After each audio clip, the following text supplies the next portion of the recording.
Irmãos, boa noite.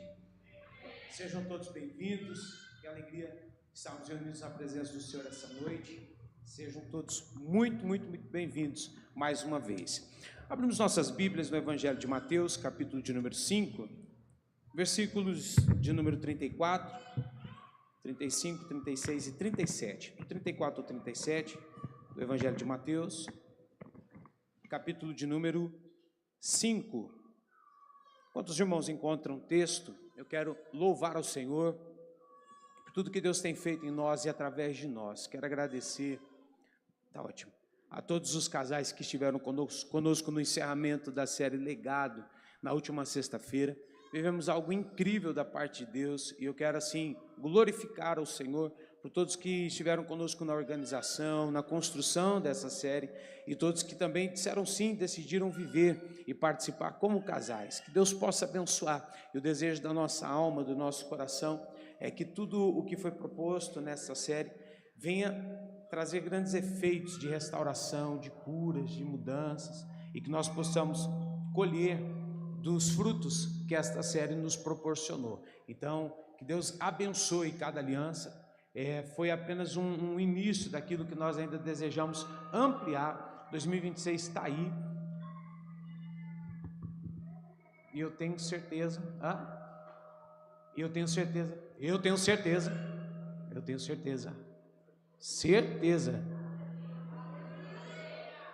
que essa microfonia vai sair em nome de Jesus, aleluia. E que vai ser incrível tudo que nós vamos viver. Amém. Mateus, está repreendido em nome de Jesus. Mateus capítulo 5, versículo 34. Vamos para o texto? O texto diz assim: Eu, porém, vos digo que de maneira nenhuma jureis, nem pelo céu, porque é o trono de Deus, nem pela terra, porque é os cabelos dos seus pés, e nem por Jerusalém, porque é a cidade do grande rei.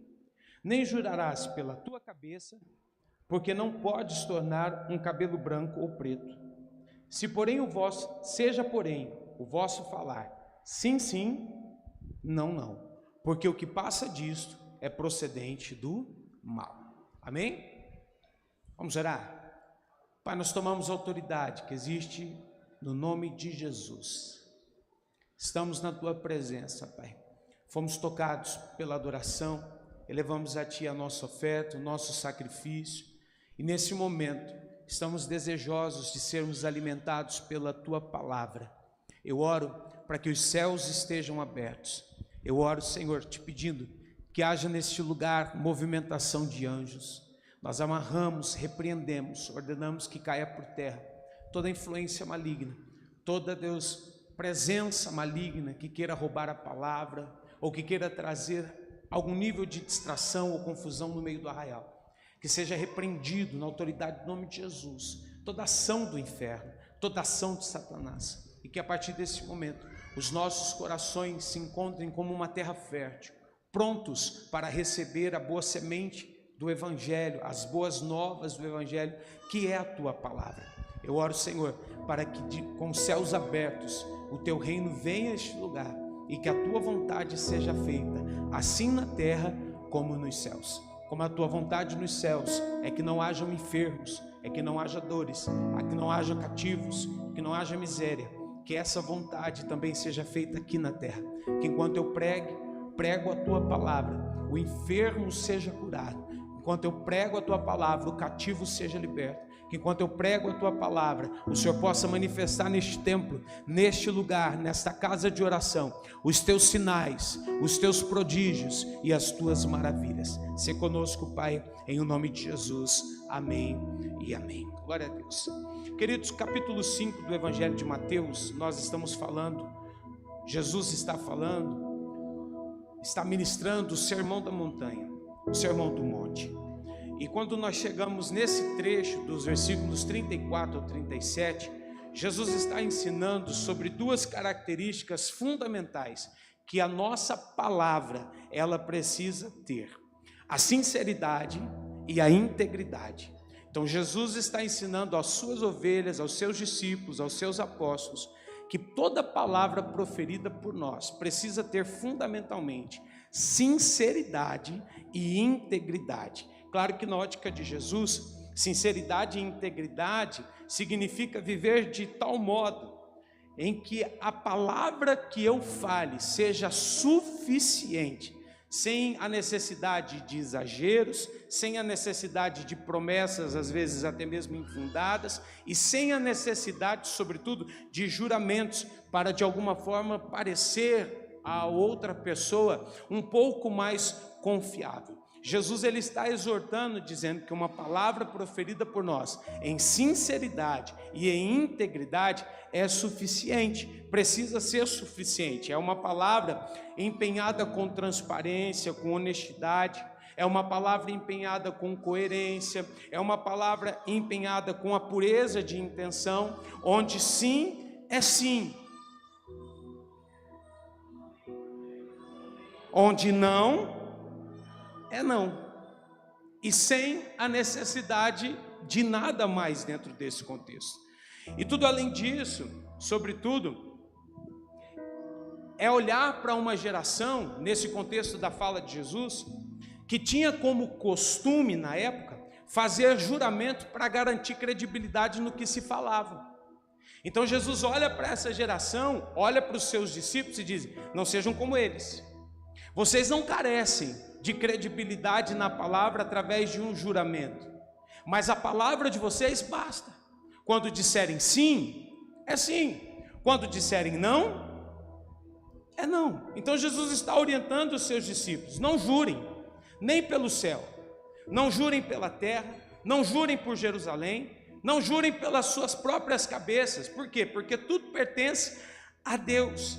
E ao invés de depender de formas para validar o que vocês estão dizendo, Jesus ele provoca naqueles que estavam ouvindo a orientação de que eles vivessem em uma verdade simples, mas uma verdade fundamentada, uma verdade objetiva, onde a palavra liberada a qualquer pessoa ou em qualquer lugar fosse tão firme quanto confiável. Então o nosso caminhar com Jesus, queridos, ele nos possibilita que as nossas atitudes, elas tenham coerência de modo que a nossa fala seja firme, seja confiável, tenha credibilidade, porque a nossa palavra, ela está envolta e embasada sempre na verdade. Então, o que eu falo, o que você fala, não necessita de juramento, porque uma vez que nós usamos as nossas palavras com verdade, a verdade é suficiente para credibilizar a palavra. A verdade ela é suficiente para que não haja exageros. A verdade ela é suficiente para que não haja alterações. A palavra dita, embasada na verdade, ela é suficiente. Então escutem, não jurem, não façam juramentos. Não há necessidade de juramentos, nem pelo céu, nem pela terra, nem por Jerusalém, nem pela sua própria cabeça. Que a sua palavra seja suficiente, que todas as vezes que você disser sim, que você cumpra o seu sim, que todas as vezes que você disser não, que você cumpra o seu não, que a palavra que saia da sua boca seja uma verdade, a ponto do sim ser realmente sim, e o não ser realmente não. Segundo a Bíblia, e aqui eu cito 3 textos, Isaías 40, versículo 13, Romanos capítulo 11, versículo 34 ao 36, e também o apóstolo Paulo em 1 Coríntios 2,16, ele diz que ninguém pode conhecer a mente do Senhor, ninguém pode visitar o entendimento do nosso Deus. Mas eu quero afirmar a vocês essa noite, que ainda que não podemos conhecer a mente do Senhor, existe uma forma, um caminho para conhecermos o coração de Deus. A mente é algo que não podemos acessar, mas o coração é algo que sim, existe um caminho claro, existe um caminho objetivo. Eu dou aqui a vocês 3 formas de qualquer um de nós aqui conseguirmos conhecer o coração de Deus. A primeira delas é através de Jesus Cristo. Jesus Cristo é a revelação perfeita do Pai. No livro de João, capítulo 14, versículo 9, ele disse: quem me vê, vê o Pai. porque eu estou no Pai, e o Pai está em mim. O apóstolo Paulo, em Colossenses capítulo 1, versículo 15, disse que Jesus Cristo é a imagem do Deus invisível. Deus soberano, preeminente, o Pai. Jesus, o Filho, o Verbo que se fez carne e habitou entre os homens. Aquele que veio manifestar a glória do Pai, aquele que veio manifestar o poder do Pai, aquele que não veio fundar uma religião, aquele que veio revelar a paternidade de Deus, a paternidade do Pai. Conhecer Jesus é possível, e quando conhecemos a Jesus, nós acessamos o coração de Deus.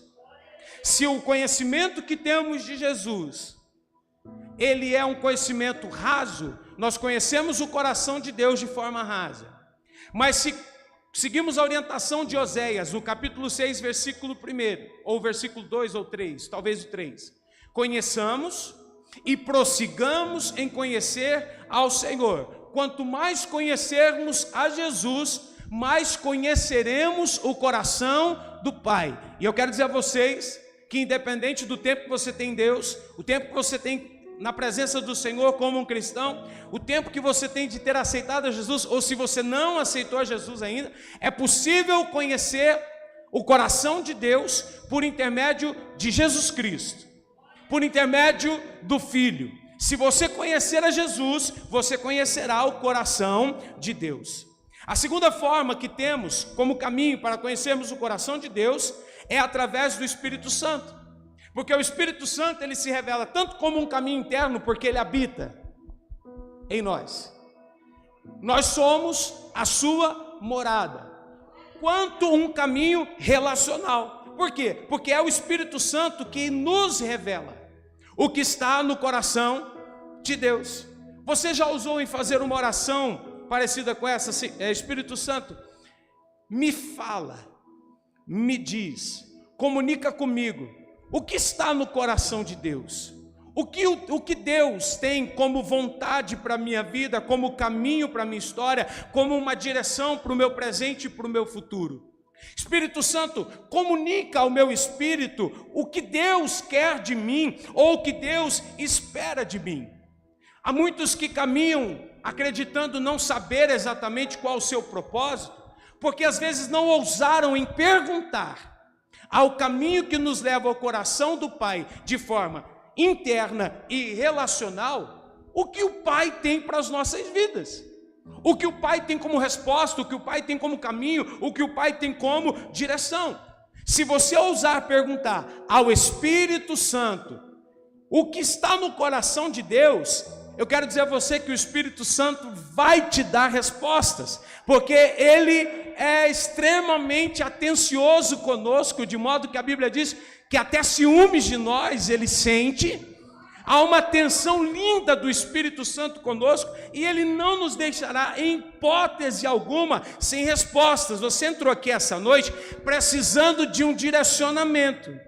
E o que eu posso te afirmar é que se você perguntar ao Espírito Santo o que Ele tem como resposta, como caminho e como direcionamento, Ele vai te dar. Eu sou homem, eu sou humano, eu sou falho, eu posso errar, eu posso confundir uma direção de Deus com as minhas próprias emoções, mas o Espírito Santo é perfeito, Ele é infalível, Ele é assertivo, Ele entende o que está no coração do Pai e Ele tem disposição de nos revelar. Pelo menos é o que Paulo escreve em 1 Coríntios, capítulo 2, no versículo de número 10. Pode projetar aqui para mim, por gentileza? 1 Coríntios, capítulo 2, versículo 10.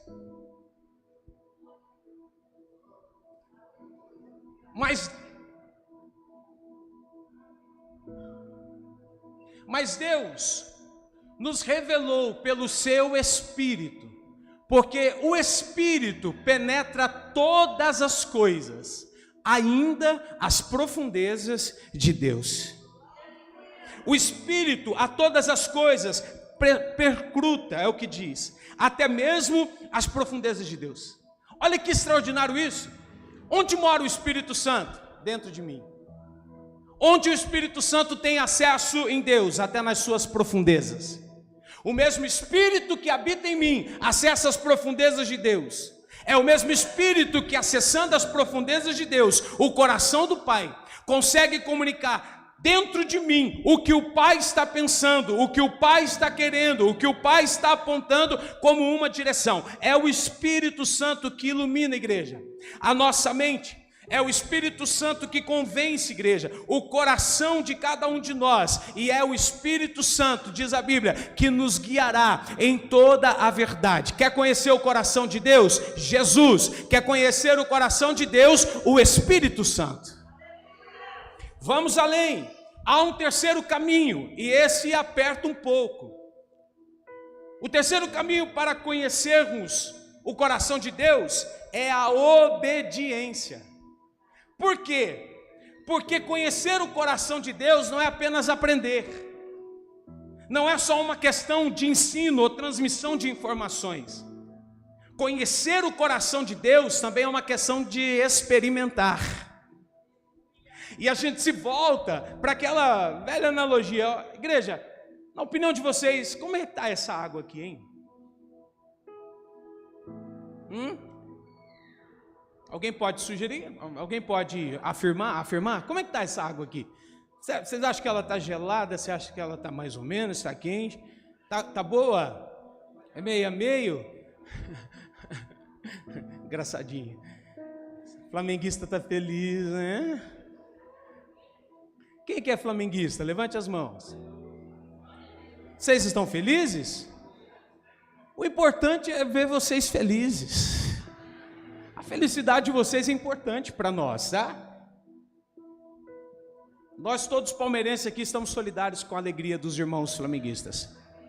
A alegria de vocês é a nossa, fica tranquilo, aleluia.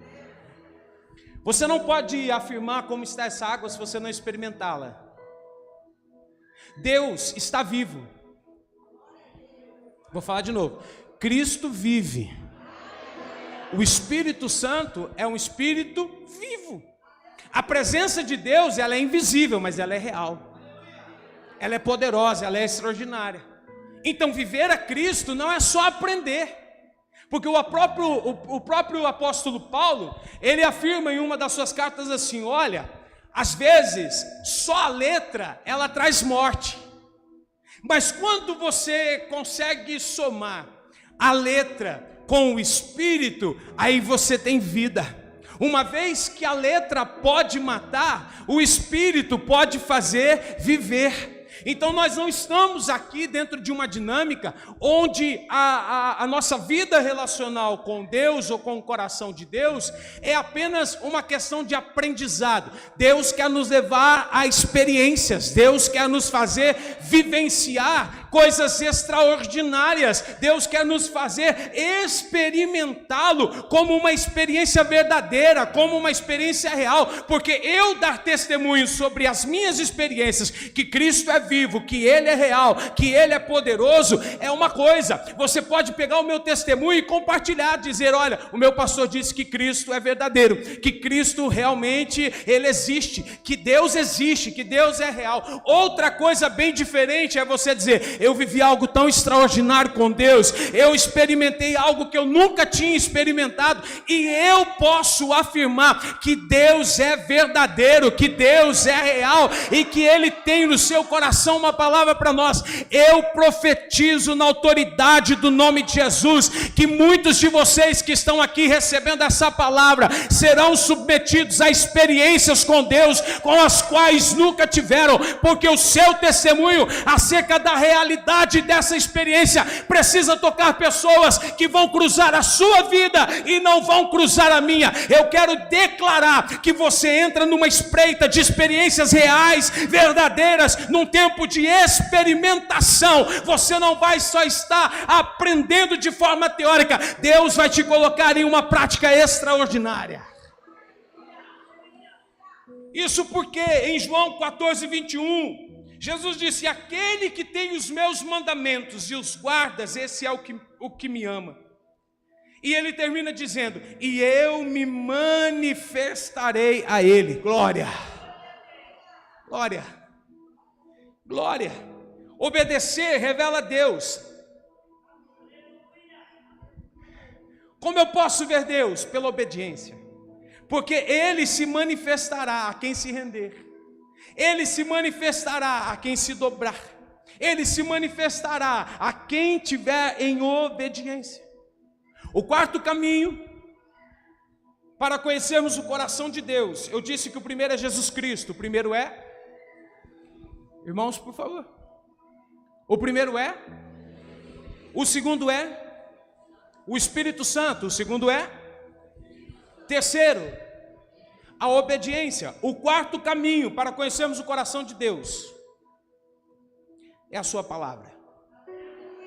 Eu amo a palavra. Ame a palavra. Eu amo a Bíblia, ame a Bíblia.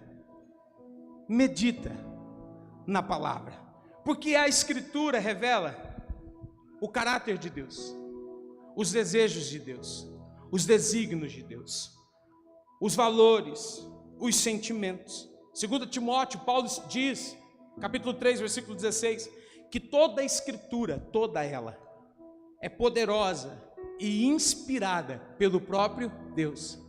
Há alguns que dizem, mas quem escreveu a Bíblia foram homens. É um compilado de livros escrito por pessoas comuns. Primeiro, que chama Paulo de comum, Pedro de comum. Desculpa a expressão, você está muito louco. Mas segundo, que esses homens, que na sua ótica podem ser comuns, tinham uma inspiração. Porque todos nós, para produzirmos algo, ou para manifestarmos algo em crescimento, em produtividade, em relevância, nos inspiramos. Talvez você na sua vida, na sua carreira, tem alguém que te inspira, e é natural nós nos inspirarmos em alguém. E todos os escritores da Bíblia Sagrada foram inspirados pelo próprio Deus. Em João capítulo 17, versículo 17, o texto diz: a tua palavra, Senhor, ela é a verdade. Então, pela palavra, nós entendemos como Deus pensa. Pela palavra, nós entendemos como que Deus ama. Pela palavra, nós entendemos como que Deus age. Pela palavra, nós entendemos como Ele se relaciona. É pela palavra. E escute, Deus, Ele sempre, eu falo tudo isso, porque é no coração de Deus que está a sua vontade. É no coração de Deus que está a sua determinação para todos nós que aqui estamos. E essa vontade de Deus, ela não está oculta.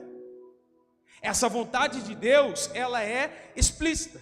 Porque Deus, Ele sempre revelou a sua vontade de uma forma muito clara para o seu povo.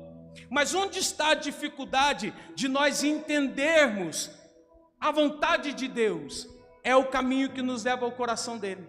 Essa vontade está em uma geografia chamada coração de Deus. Conhece essa vontade que não está oculta, está disponível de forma simples e clara. Quem acessa o coração de Deus, eu convido vocês a saírem das suas dúvidas, dos seus questionamentos, a saírem dos seus equívocos, acessando o coração de Deus. Pegue o caminho que chega ao coração de Deus e compreenda o que Ele tem para você, o que Ele tem como desígnio, como resposta, como determinação. Ei, a vontade de Deus é algo muito claro para o seu povo, como o texto que Jesus nos orientou.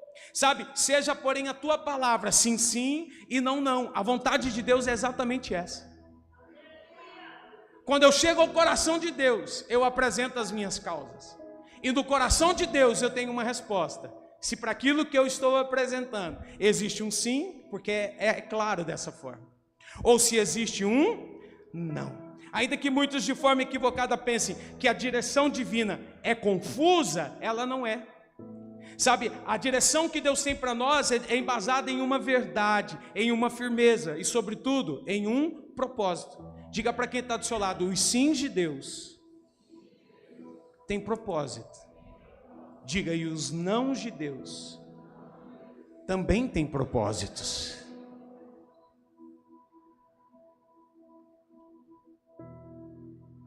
Então, há de forma muito relevante a necessidade de nós entendermos o sim e o não, conhecendo o coração de Deus, acessando o coração de Deus.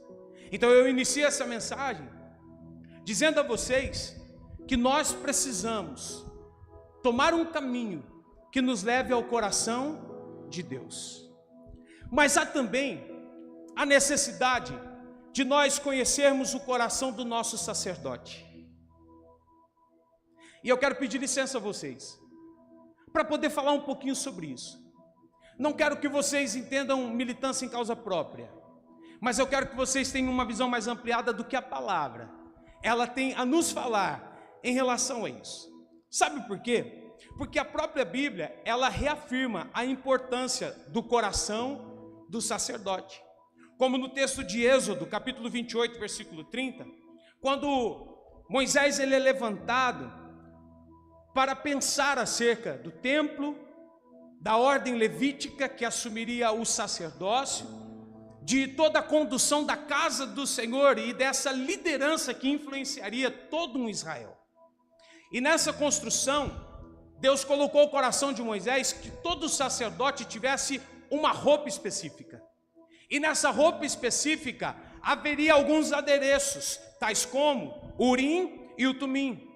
Duas pedras que eram colocadas no peitoral do sacerdote ou sobre o coração, que tinham uma finalidade apenas: discernir, entender, compreender o sim e o não de Deus.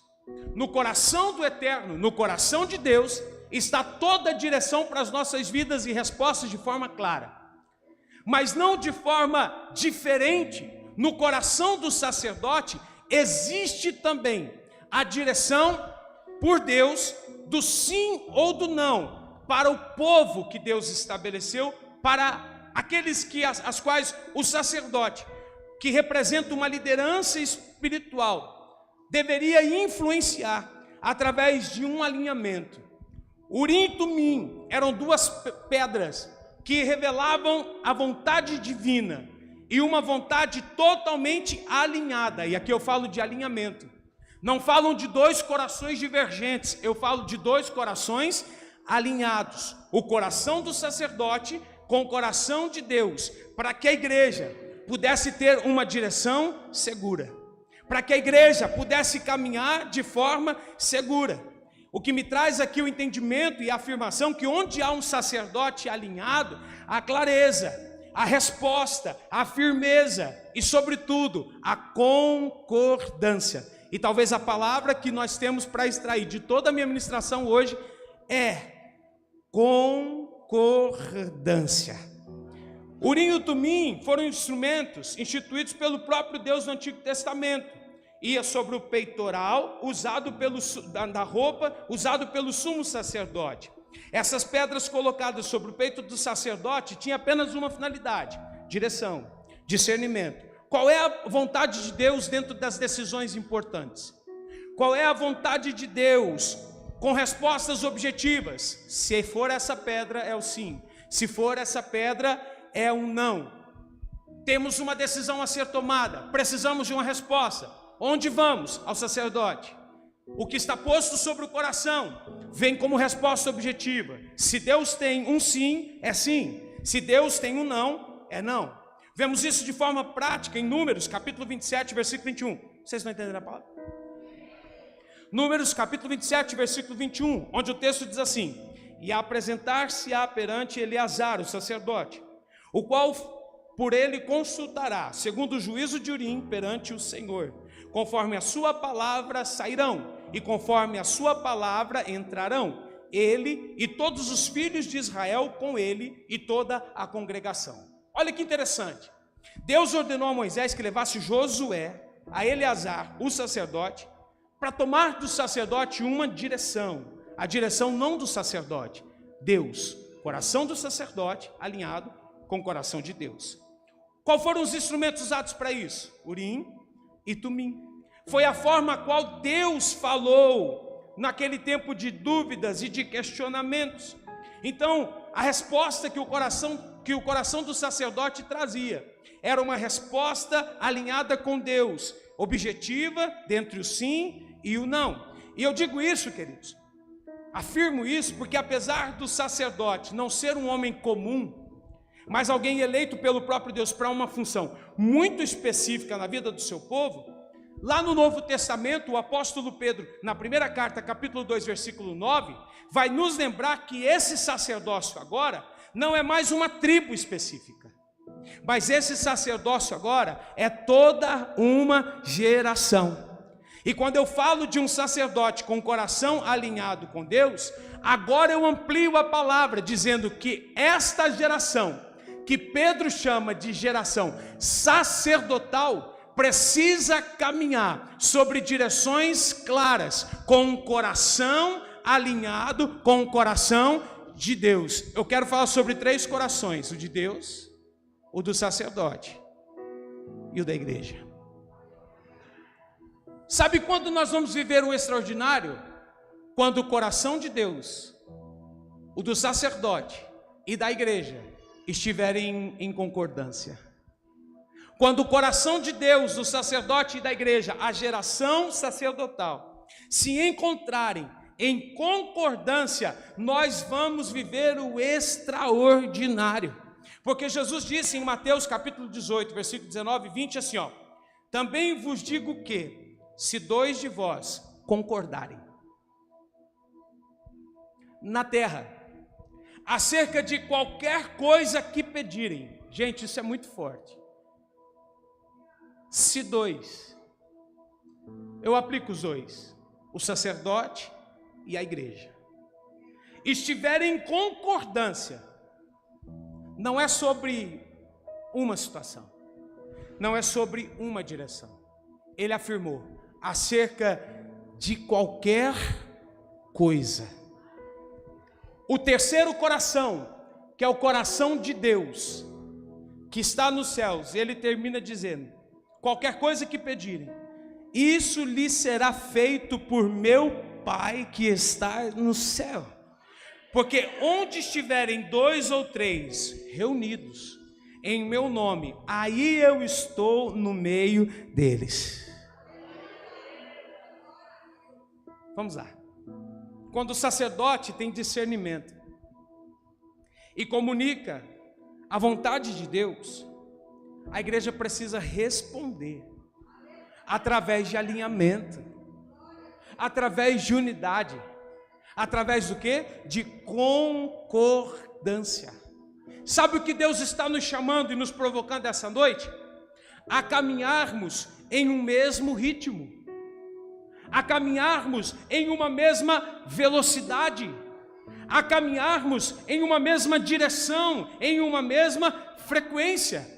Porque quando o coração de Deus, do sacerdote e da igreja se alinham, nós estamos projetando uma jornada tomada pelo extraordinário. Nós vamos caminhar sobre clareza, nós vamos caminhar sobre decisões maduras, nós vamos caminhar sobre direções seguras.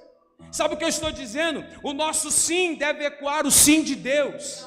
Da mesma forma que se o nosso alinhamento for um não, esse não precisa ser refletido em Deus, no sacerdote e na igreja. Nós precisaremos caminhar de uma forma só, como Amós 3:3 afirma: 2 juntos tendo um acordo, 2 juntos tendo um alinhamento, uma concordância, para que todo o demais seja feito. Uma pergunta: o que está no coração de Deus hoje? Segunda pergunta: o que está no coração do sacerdote hoje? Terceira pergunta: o que está no coração da igreja hoje? Quarta pergunta: existe concordância? Existe alinhamento? Existe propósitos alinhados? Uma coisa eu sei: temos sonhos, temos visões, temos um destino, temos um lugar para ser acessado. Não caminhamos de forma confusa ou equivocada. Sabemos quem somos e onde queremos chegar. Mas a pergunta é: há uma concordância? Porque a concordância, ela vem após o alinhamento. Divergirmos de entendimento é natural, mas o que for alinhado é o que vamos concordar, E acerca dessa concordância é onde vai haver a manifestação da graça de Deus, da glória de Deus. Sabe ao que eu chamo a igreja essa noite? A um alinhamento.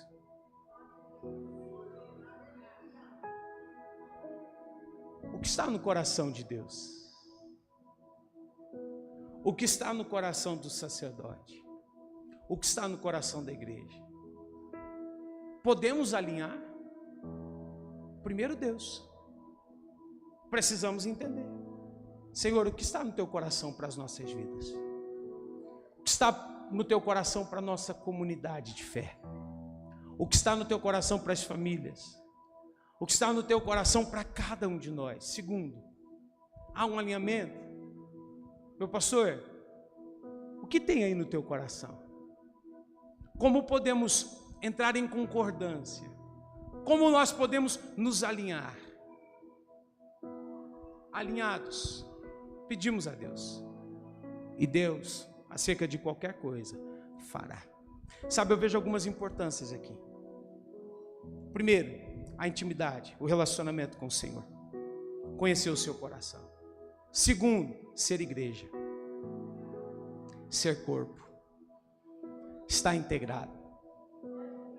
Nenhum dos senhores que estão aqui podem se portar como mais uma pessoa a preencher um número no hall de membros de uma igreja. Sabe, reconhecer alguém por número era uma prática nos tempos de Jesus de leprosos que perdiam a sua identidade de nomes e eram reconhecidos pelas autoridades como apenas um número que era credenciado nas suas roupas. Não tinha identidade, automaticamente não tinha história, não tinha passado, não tinha presente, não tinha futuro, não tinha nada disso.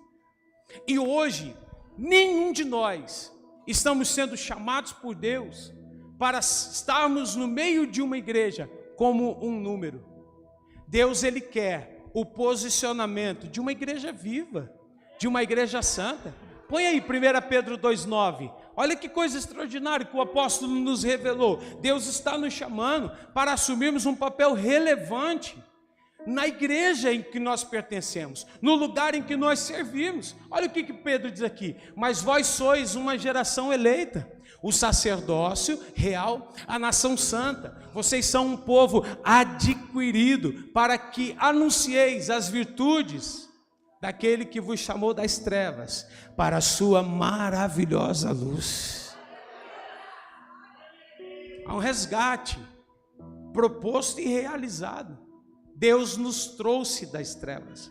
Deus nos revelou a sua maravilhosa luz. Quem somos aqui? A igreja, ela não tem a finalidade de simplesmente ser uma geografia de ajuntamento de pessoas. A igreja, ela tem a finalidade de potencializar homens naturais para terem atitudes sobrenaturais. O reino de Deus só pode estar na terra por intermédio da igreja. A igreja é a noiva do Cordeiro, a noiva de Cristo, e nenhum dos senhores foram chamados para estarem aqui apenas cumprindo a presença em um dia específico, em uma hora específica. Os olhos de Deus estão sobre cada um de nós. E o nosso alinhamento é tão importante quanto necessário.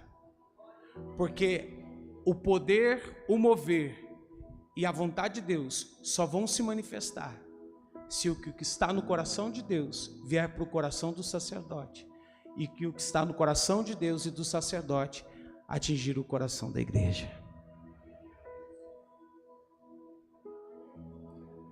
Tão claro e simples e objetivo como um sim e um não. Sabe, Deus requer um novo posicionamento. Se apresenta. Diga quem é você. Diga ao que veio, que te trouxe aqui. Vamos ficar juntos? Vamos construir uma história extraordinária? Vamos viver na literalidade passando por todos, porque aquele que opera tudo em todos é aquele que governa a igreja. Vamos ver o que Deus tem para as nossas vidas, vamos caminhar em concordância, vamos caminhar em alinhamento, vamos acabar com a paquera, vamos casar logo.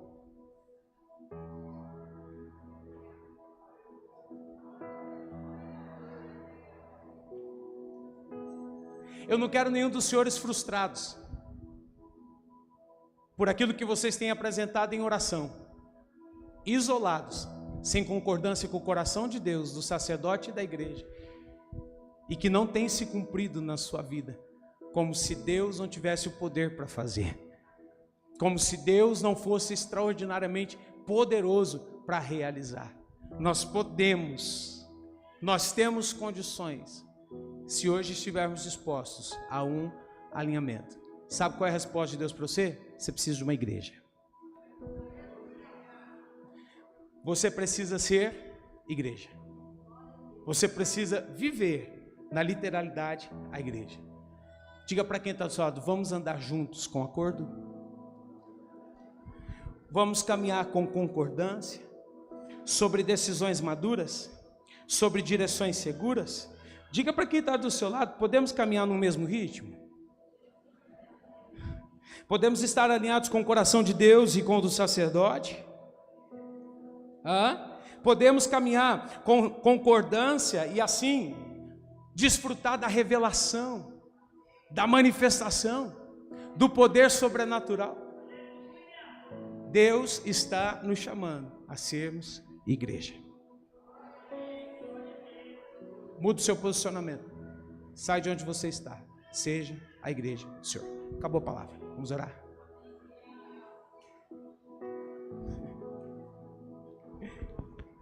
Sabe, irmãos, talvez isso pode não te soar importante, mas é.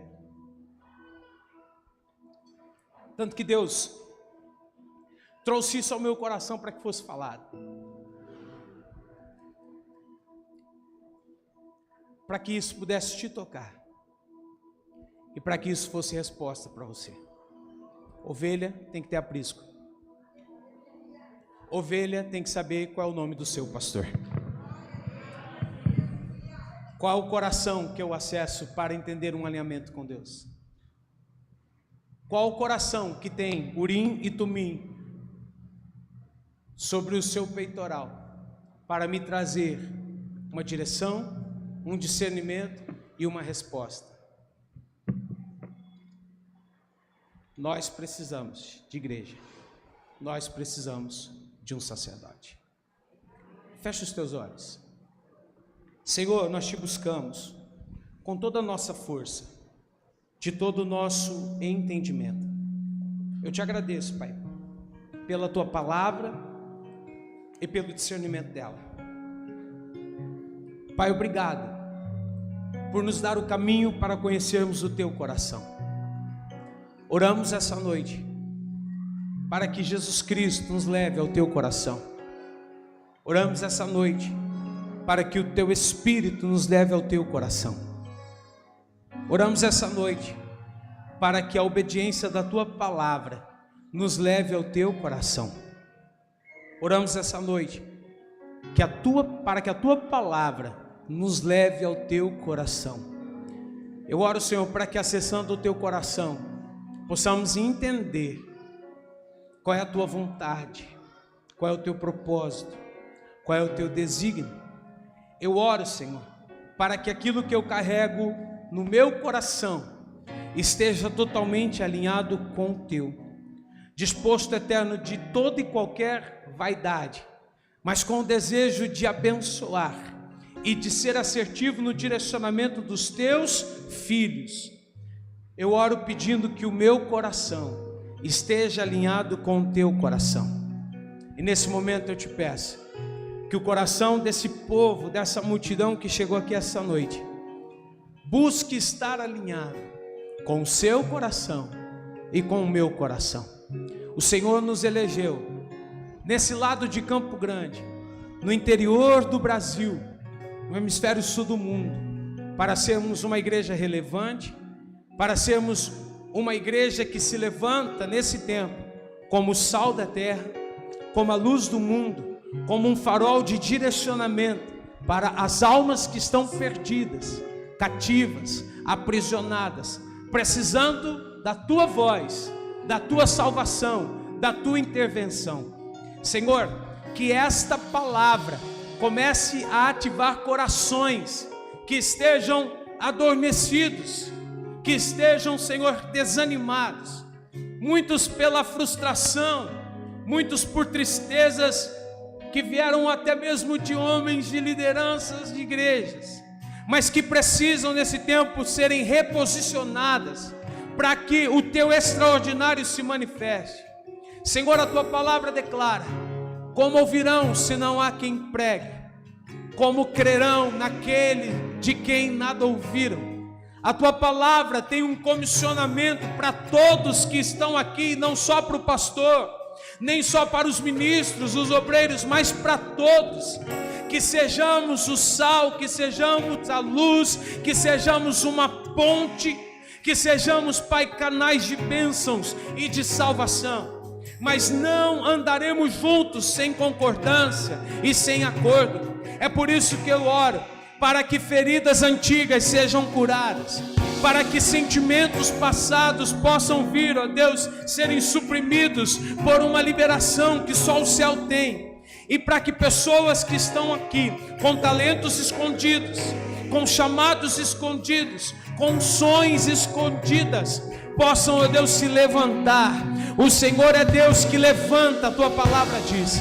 O Senhor é Deus que exalta, a tua palavra diz. A tua palavra diz que um justo pode cair 7 vezes, mas 7 vezes o Senhor é poderoso para o levantar. O Senhor disse a Ezequiel, filho do homem: fique de pé para que eu fale contigo. E essa noite o Senhor quer um novo posicionamento desses homens que chegaram aqui, dessas mulheres que estão aqui. O posicionamento, Pai, que esteja envolto de estarmos alinhados com o coração do Eterno, com o coração de Deus, assim como com o coração do sacerdote e o coração da igreja. Pai, nós queremos ver os teus sinais, os teus prodígios, as tuas maravilhas, mas não haverá subsistência para uma casa dividida, não haverá resistência para uma casa dividida, não haverá, Senhor, poder para uma casa dividida. A casa dividida não prospera, a casa dividida não avança, a casa dividida não vive o extraordinário. E o Senhor está nos chamando por aquilo que conhecemos do teu coração, por aquilo que está alinhado com o meu coração, a vivermos, Pai, o extraordinário dentro do ordinário, a viver dentro do ordinário o extraordinário, mas tudo isso por intermédio de alinhamento. Espírito de Deus, convence aos corações que estão aqui a terem como a maior ambição das suas vidas conhecer o que está no teu coração e o que está no coração do sacerdote, para que na terra seja manifesta a tua vontade. O Senhor nos ensinou a orar e a dizer: Pai nosso que estais nos céus, santificado seja o teu nome, venha a nós o teu reino, e que seja feita a tua vontade, assim na terra como nos céus. Senhor, nós queremos a tua vontade na terra